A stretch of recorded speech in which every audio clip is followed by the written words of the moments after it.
Ang taong sobrang galit ay mapaghahalataan mo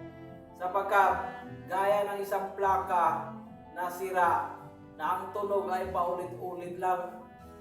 Kapag ang tao ay sobrang galit na galit, ang nangyayari,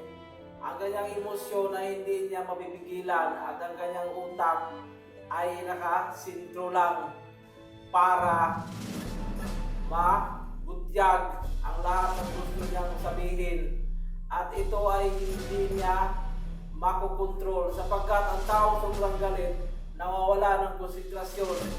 kung ano dapat gawin, kung ano dapat isipin, sapagkat ang tao sobrang galit ay nawawala sa katinuan sa pag-iisip, at ito ang dahilan na hahantong at magdudulot ng kapahamakan sa ibang tao, lalong-lalo na sa kanyang sariling buhay, aral at gawa.